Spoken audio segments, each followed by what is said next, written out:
আমার চ্যানেলে নতুন হলে সাবস্ক্রাইব করবেন এবং বেল আইকনটিটা করবেন। আমি কাঁচা লঙ্কা নিয়ে নিয়েছি 3টে, গোটা গরম মশলাও নিয়েছি সাথে।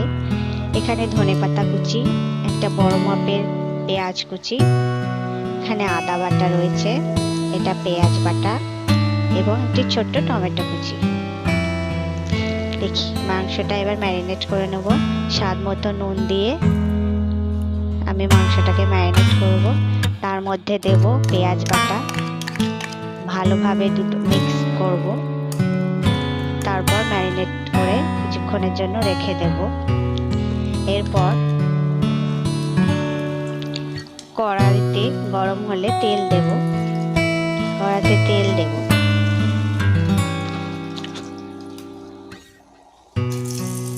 এরপর গোটা গরম মশলা দিয়ে দেব।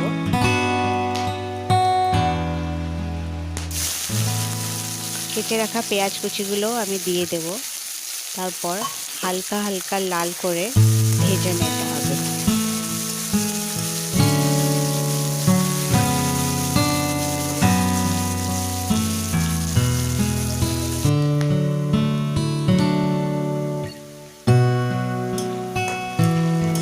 হালকা হালকা লাল হয়ে গেছে, পেঁয়াজটা অলমোস্ট ভাজা ভাজা হয়ে এসেছে। এর মধ্যে আমি আদা বাটা, আদা রসুন একসাথে বাটা আছে, আদা বাটা রসুন বাটার পেস্টটা দিয়ে দেব। 3 চামচ ইউজ করেছি, আপনারা পারলে বেশি মাংসতে বেশি ইউজ করতে। মশলাটা আমি ভালো করে কষিয়ে নেব। তারপর ম্যারিনেট করা মাংসগুলো আমি দিয়ে দেব।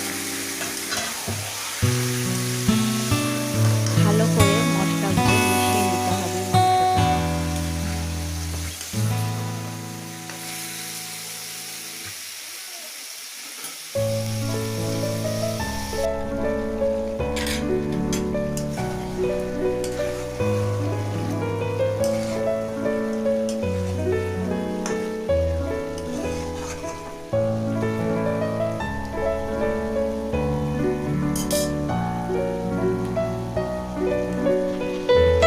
এরপর কাঁচা লঙ্কাটা দিয়ে দেব।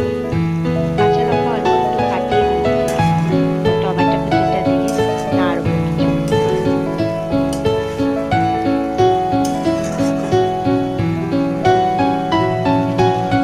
এরপর হলুদ গুঁড়ো দিয়ে দেব, যতটা কালারের জন্য দরকার।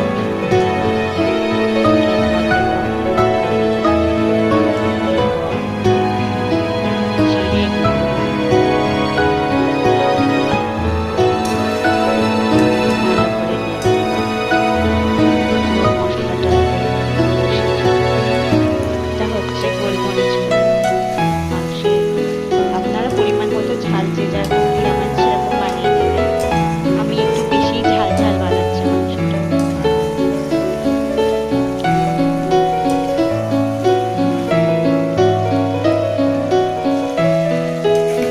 কষানো প্রায় হয়ে এসেছে, দেখছেন আপনি মশলা তেল ছেড়ে দিয়েছে। আর একটু কিছুক্ষণ কষিয়ে নেব।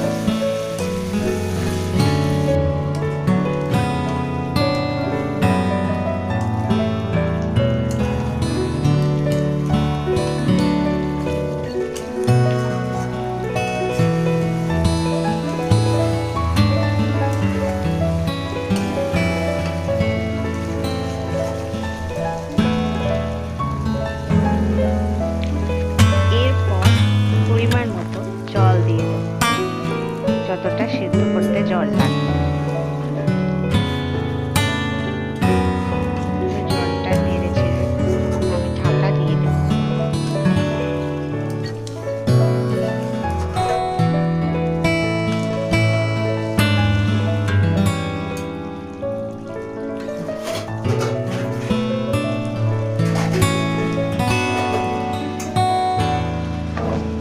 ঢাকা দিয়ে 10 মিনিট সেদ্ধ করতে দেব।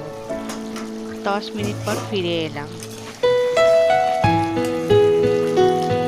মাংসটা প্রায় সিদ্ধ হয়ে এসেছে, কিন্তু একটু জল রয়ে গেছে।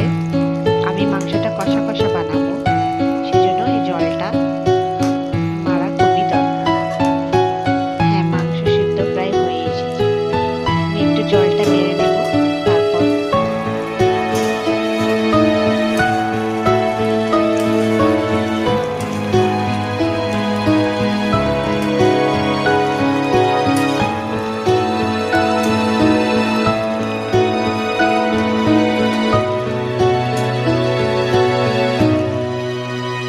মাখা মাখা হয়ে গেছে। এরপর ধনে পাতাগুলি দিয়ে আমি নেড়ে নেব, ধনে পাতা কুচি।